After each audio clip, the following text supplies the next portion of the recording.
Hi there, this is Dennis Velco with OutBüro. Thank you so much for tuning in to another episode of OutBüro Voices, where we have interesting and engaging conversations with LGBTQ professionals, entrepreneurs, and community leaders from around the world. And today we're speaking with John-Manuel Andriote, and he happens to fit all three of those categories. Welcome to the show. Thank you.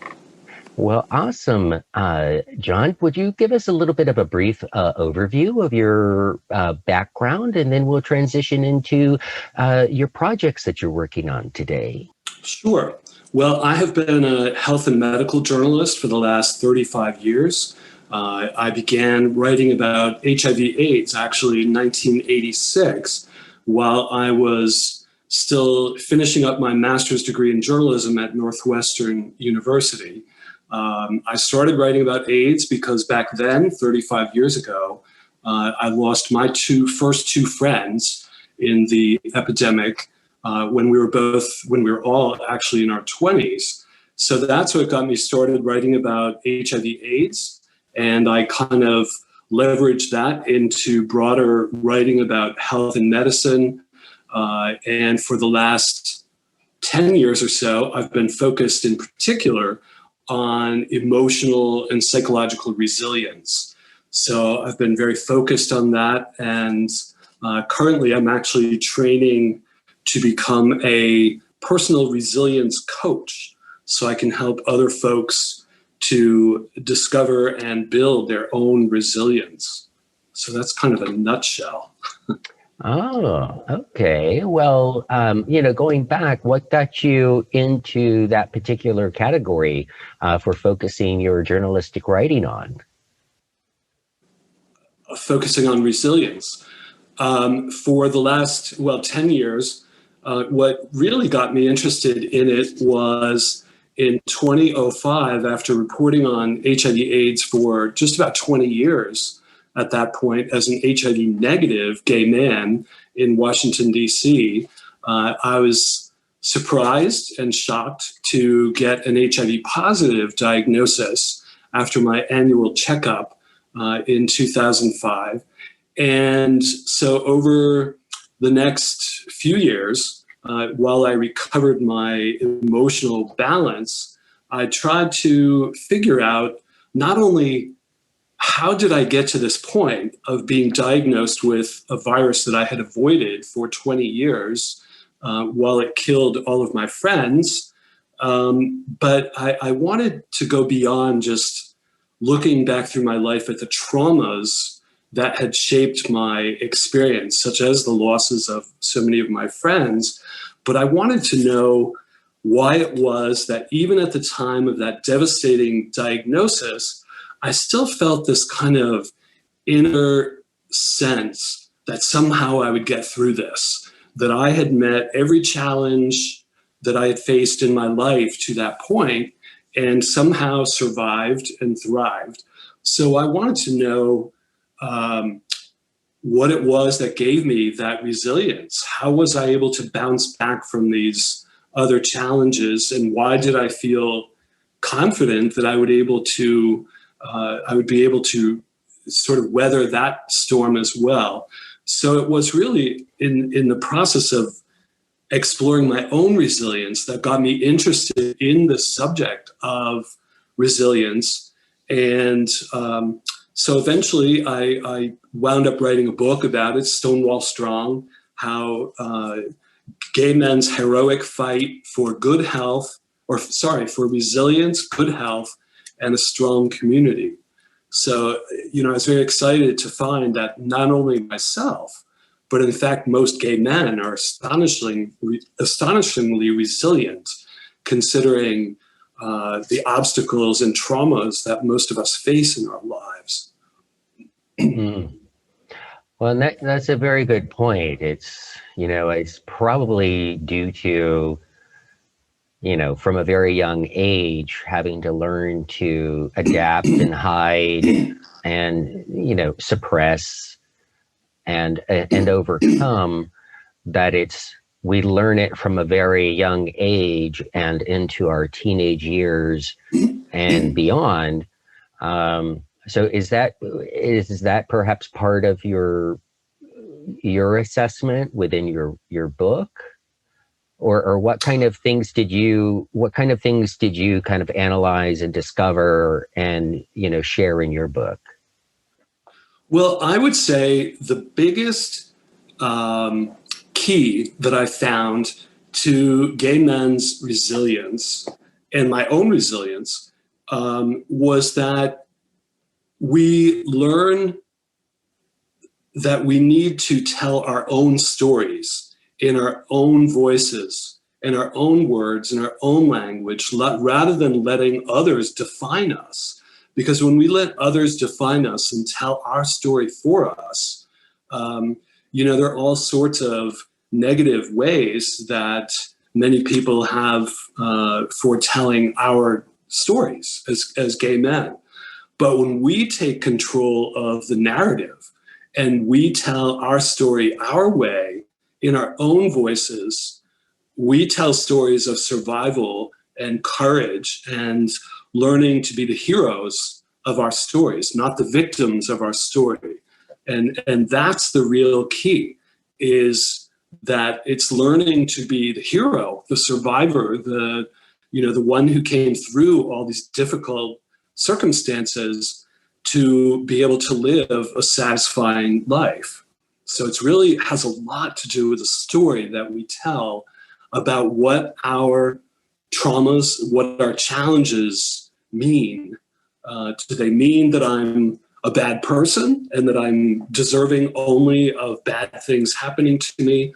Or do they mean that bad things happen and I have the ability, I have the emotional resources to get through this in a way that doesn't define me as a victim? Oh, you bring up a very, very good point. And that is, people have to get to the point of loving and respecting themselves in order to unprogram perhaps Yes. childhood and teenage messaging. Perhaps there were, bullying in school and negative influences within their family and environment that said, you're a bad person, you're not worthy, you don't Mm-hmm. deserve. And, Yes. so in order to overcome that, they have to ideally work with someone and or a group of peers to really get beyond that negative brain programming to the point of I am worthy, I am respectable, I am lovable, and Mm-hmm. move beyond, because that shifts someone from the victim mindset to a more empowering mindset, where they Mm-hmm. can see themselves as a hero and not, be in a mindset of shame and self-loathing and so forth. That's fairly prevalent in the LGBT community. Yes, it is. Yes, it really is. But yeah, you're right. It really is about changing the programming in our minds, reprogramming ourselves to think differently, to take the same experiences, the same circumstances and challenges, but to reframe them in a way that we're not the victim. We're the ones who were bullied and assaulted and insulted and put down, but we're still here and we get to tell the story. I like to talk about heroes because I guess, from my own Greek heritage, I think about the Greek myths. And when you think about the heroes of Greek mythology, they certainly encountered plenty of obstacles. The gods and monsters who were always trying to sink their ships or otherwise kill or destroy them. And when they arrive at the end of their heroic journey, they have been changed by the experience. You don't get through all these difficult things and remain the same person that you started out as. But the difference is that now you have been tested by gods and monsters and live to tell about it. And how you tell about it is either a story of heroism and how I got through this and look at these things that I survived, or the alternative is to say, poor me, you know, all these gods and monsters tried to get me and pull me down, and oh, only bad things ever happened to me. And if that's how you live life, if that's the story you tell, you're going to be pretty unhappy, to say the least. Yeah, I totally get what you're saying there. And, you know, I think that that is a direct relationship to substance abuse in the LGBT community. You know, overutilizing alcohol, utilizing, you know, illegal substances and so forth. Because those are typically used as a mask of not feeling 100% comfortable in your own skin and who you are as a person. So I'm, you know, it's like, oh, well, I need it, you know, so if someone's like says to themselves, and I'm sure you've ran across these people, and I do all the time. It's like, you know, oh, they only become social or, you know, get out on the dance floor after 3 to 4 cocktails, you know, and it takes so much, you know, inebriation, or they use other substances in a intimate setting to essentially disconnect and, you know, almost get an out-of-body experience while having an intimate action. And you know, that's to me, that's a real problem, because, you know, they're not fully present. And, you know, sometimes too, you get people with almost complete different personalities when that happens. And it's like, you know, who's the true who is the true person here? The extremely kind of shy person, or boy, after 3 to 4 cocktails or consuming a substance, it's like a totally different person. So did any of that come through your book? Did you write any about that, about, you know, substance abuse and, you know, kind of you know, because so share, you know, so if so, share with me how, you know, your book kind of walks someone through, you know, is it a, you know, kind of a book of self-help and self-healing, you know, so kind of give us the overarching premise and guide points within your book. Well, Stonewall Strong, the book, it's not really a self-help book per se. It's not a how to be resilient book. What it is the stories of, well, my own story. The first part of the 4-part book is 10 short chapters with stories from my own life, in which I'm illustrating the points that I'm making in the rest of the book by looking at challenges that I faced in my life and how I got through them and how they changed me.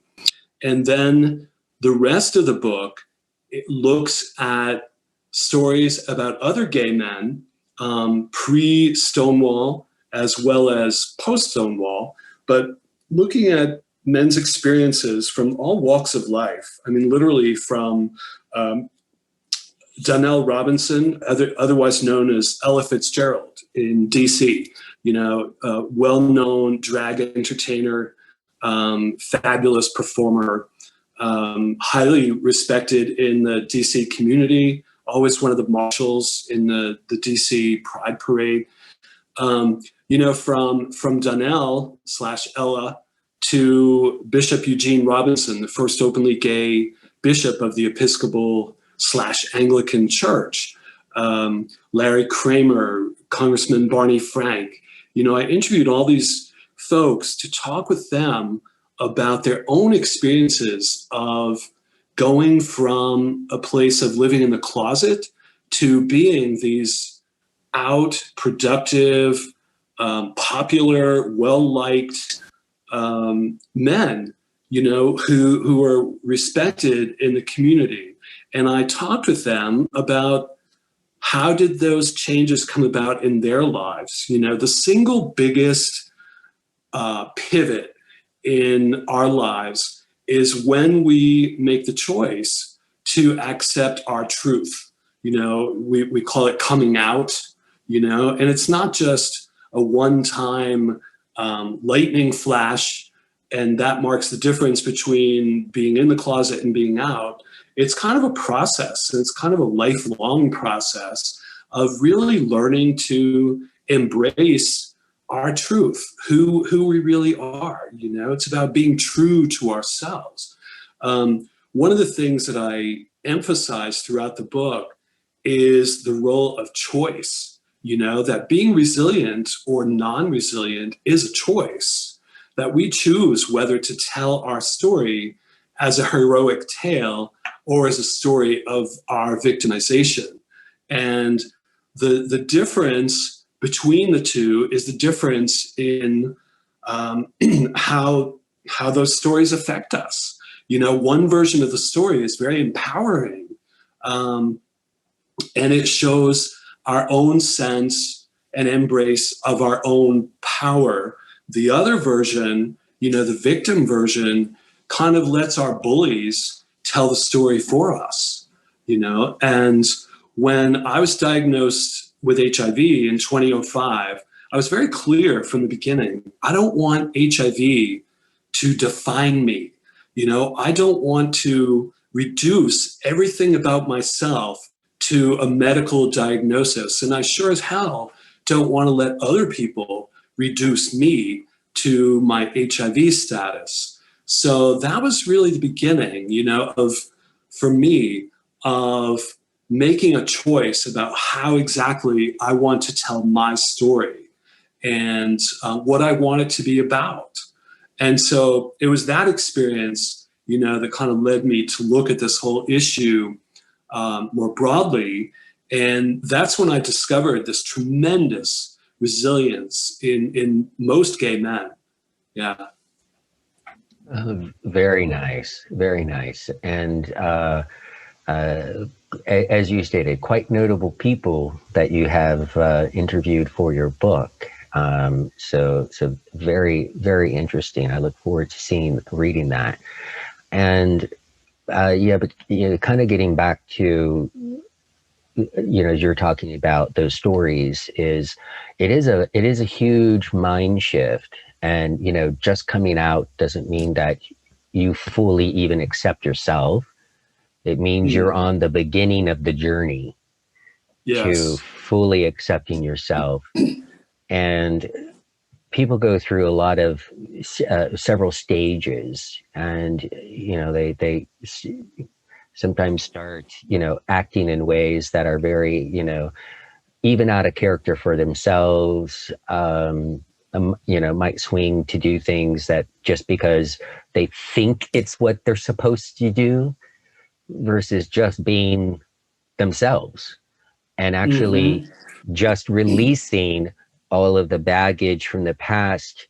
And what I like to talk about too is getting to the point where you're strong enough to set boundaries. I share in numerous episodes, that I come from a right-wing, evangelical family. I still have issues with my father to this day. And I won't say my age, but, it's way too long. And I actually went through, after a 17-year divorce, voluntarily went through some group therapy with other veterans, and took advantage of the counseling that the VA provided, and really focused on me, because I had a very negative, contentious relationship with my father my whole life, and where I couldn't even say the word community. Like 2 Christmases ago, I couldn't even say the word community without him constantly going, and well, what do you mean community? As I was getting ready to move to Fort Lauderdale, I was like, well, it's a much larger community and a much more, I was using those words because I know anything will set him off. And but he joys in digging and digging until I have no choice but to say, I mean the gay community. And then he exploded into, quoting Bible scriptures. Oh, And wow. yeah, it got to the point where I had to, through my coaching that I received, I had to get to the point to say, you know what? I love you. However, you don't respect me. You don't respect who I am. And therefore, I need to distance myself from you because this is not a good relationship. And, that was hard. It was. But I have to love myself and you have to love yourself and feel strong in yourself so much that you don't allow other people to trample on you. And you don't allow, because you can't control other people. You can't change their mind. It will or it won't. But I was living for years with a diminished self-worth because I was kept valuing that father-son hopeful relationship that most people would want to have with their parents, and in normal circumstances they have with their parents. But I had to get to the point where, after years and years of trying, I had to say, okay, this isn't working. And he's not changing, and it's not changing within me. So the only thing I can control is myself. So I have to set boundaries so that I can not have that negative influence in my life that continues to perpetuate a negative story, a negative programming in the brain. Yeah. And it's difficult, folks. It can be difficult. You don't want to do those kinds of things. You don't want to distance yourself from family members and people that you other normal circumstances love. But if they're not loving you unconditionally, and if they're not respecting you unconditionally, then it's time to put up borders that helps you focus on yourself without that continual negative messaging coming in. So I give you permission to do that and to seek that and to own it, so that you then can get to the point of fully loving yourself and ridding yourself of those negative things that you're doing to yourself, possibly in substance abuse or alcohol or other things, or actions that you may find yourself not desiring or wanting after you get to the point of fully loving yourself, embracing yourself, and owning who you are.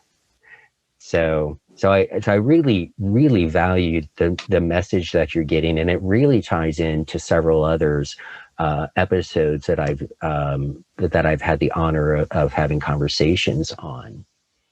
So, talk to me a little bit about the process of your writing. Whenever I talk to authors, so many people come at it from different ways and different methods and so forth. And so what was kind of so I get your inspiration, which was great. And it's wonderful that you obviously also come from a past of journalistic, profession. So writing is a natural thing for you, or likely natural. But was writing your articles and writing the book, how was that different? And, maybe talk a little bit about the... Well, I got interested in the subject of resilience, and I was writing at the time actually for The Atlantic. And so I wrote a story called The Power of Choosing Resilience. And it focused on gay men. It was kind of the precursor of the book. It was my process then was basically laying the groundwork by publishing articles on the subject of resilience that I could then leverage into a book proposal, which is what I did, in which I really wanted to explore the subject in more depth than I did in my articles. And so when I was writing the book, actually, I didn't set out to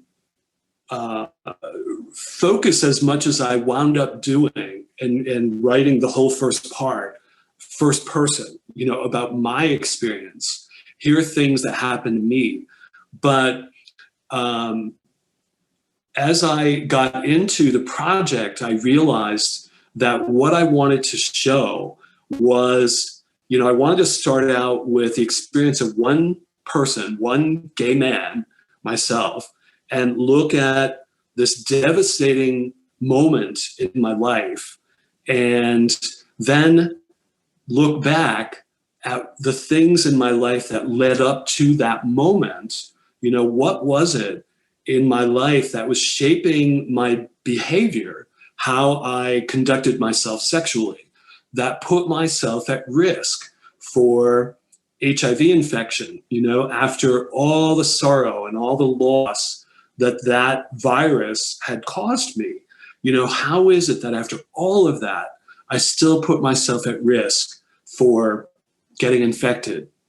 So what I did is I've been keeping a journal for the last 40 years. And so I actually spent a year looking back through my journals, which are essentially like stack of paper, although for the last 10 or so years, it's more like computer files, in my iPad. But I spent a year, it took me that long to take like chunks of my journal they would be on one side of the table, and on the other side was a notepad, so that literally as if I was reading an article in a magazine, I was taking notes on my own journal because I was looking for specific things, specific events that I wrote about contemporaneously, what I felt about them, how they affected me. But then I was also looking for the clues to resilience, and times when I started thinking of myself as a survivor, and framing my story in that way. So that was the single longest part of my process, was going through my own journals for that first part of the book. And then literally the rest of the book was, it only took me a few months to write, as opposed to like laboring over that first part where it was very much about, how do I want to tell my story? What do I want other people to not only to know about me, but to take away from this that will be of use to them, So it wasn't just, and here's what I did on this day or that. It was like, here are lessons that I learned in my life that I think a lot of people will relate to.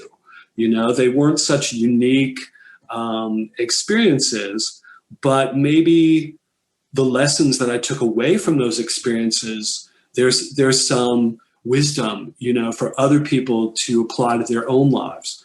So it was a long process, actually, from the time I developed the proposal for the book until the book was published. The hardcover was published in late 2017, and then the paperback came out in 2019 for Stonewall 50, actually.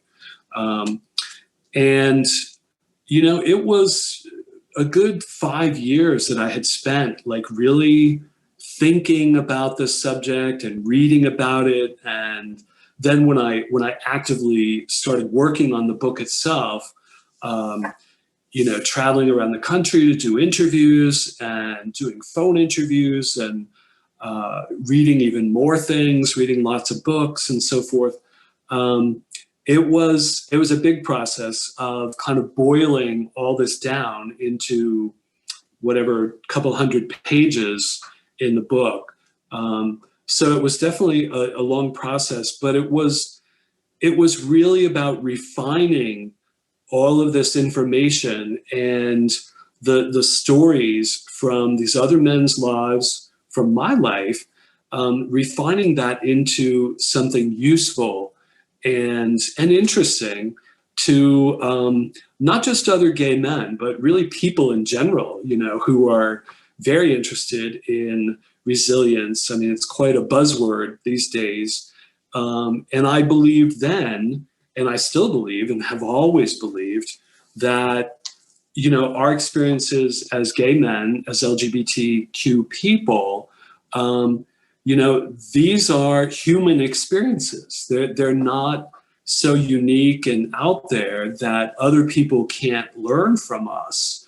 And so my starting premise was that we know a lot about resilience because we have to.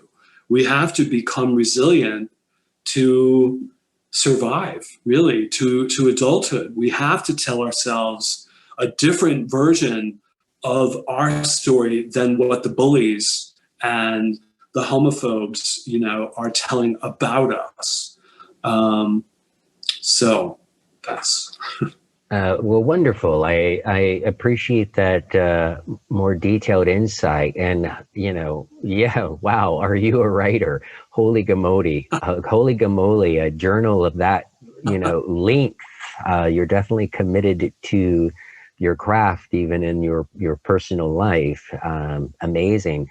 And, what a nice thing to also provide other, authors and hopeful authors out there is to start journaling, just like John did. And that is journaling about any and everything, because, you never know how that might be utilized. I mean, when you started journaling your life situations, you had no idea at that point that it was going to become a resource for you, right? Right. When I started writing in my journal, or journaling, as it's called, I had just graduated 40 years ago from an evangelical college. So I had a similar background. I didn't grow up in an evangelical family, but I certainly had those, that message of shame and homophobia and all this stuff kind of pounded into my head. And yeah, I started writing in my journal just mostly as a way of recording for myself, reflecting on things for myself. And exactly, I never knew that 35 years later, that my journal would provide a really valuable primary source of information for writing a book. But it really did. It was really helpful in doing that. Well, awesome. And so, of course, we'll have links to your website, but where is the typical locations that people can find Stonewall Strong? Well, the best way to find it is at stonewallstrong.com. And I mean, that website is kind of about my health advocacy, as well as my writing and speaking and so forth related to resilience in particular. There's also a new free online course that I developed and made available called Becoming Stonewall Strong. And it's linked on that website as well. And folks can go there and they can take the course. And as I say, it's free. Yeah. So stonewallstrong.com is probably the best website. Awesome. Appreciate you creating that course for people to take. And so is taking that course, is that kind of a standalone, or is it recommended to buy the book and read it along with it? Well, the course is standalone. You don't have to, take any prerequisites. There are no courses yet for after it. You don't even have to buy the book. It doesn't really reference the book, I don't think. There are articles and different readings, that go along with the video lessons in the course. I mean, certainly buying the book and reading the book if you don't buy it, borrowing it from a library or something. It's sort of more detail and more firsthand accounts, really, personal stories of really resilient people. Very, very human stories, very genuine, moving stories, from a variety of people. Awesome.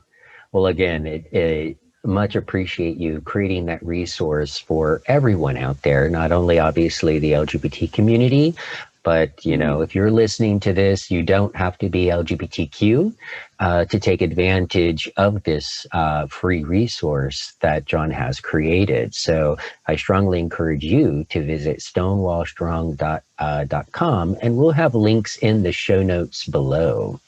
Well, I know we're coming up on your valuable time, and I appreciate that you have taken time out of your day and your week to chat with us. Is there any last words before we get off the air today? Well, yeah. One thing that I like to say to people is that you already are resilient. You just have to become conscious of it. I've met so many folks who have survived these incredibly difficult experiences in their lives, and yet they still think of themselves as being powerless. Poor me. All these things happen to me. And what I like to do is say, how did you get through that divorce? How did you get through that job loss? How are you getting through COVID-19, and not just having the illness, but all of the stress and trauma of the pandemic, simply from reading news stories about people dying. I mean, it's really a difficult time. What are you doing? What are you telling yourself to get through that? What music did you listen to? Was it Gloria Gaynor's I Will Survive? What did you tell yourself to get yourself through those difficult experiences? Well, that's resilience.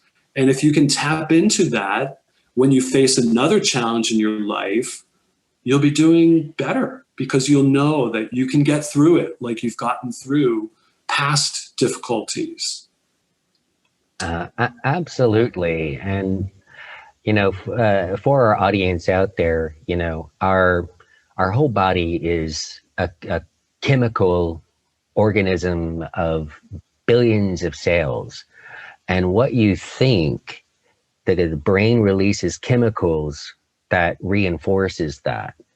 And so if you're thinking negative thoughts, you're also putting the chemicals, your brain is releasing the chemicals of, the cortisone and so forth in stress, which has been shown scientifically that inhibits your cells from reproducing. And so actually staying in fear and negativity is literally killing you.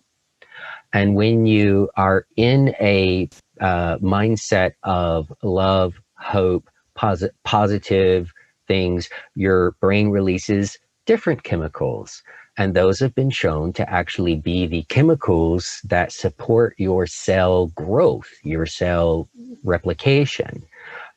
Google this, folks. It's real. And we're all energy. Our brain puts out the energy. And if you ever look at the laws of attraction and so forth, if you're allowing yourself to stay in a negative state, guess what you attract? Negativity. And then you perceive it further negative. And so it's kind of a self-fulfilling prophecy.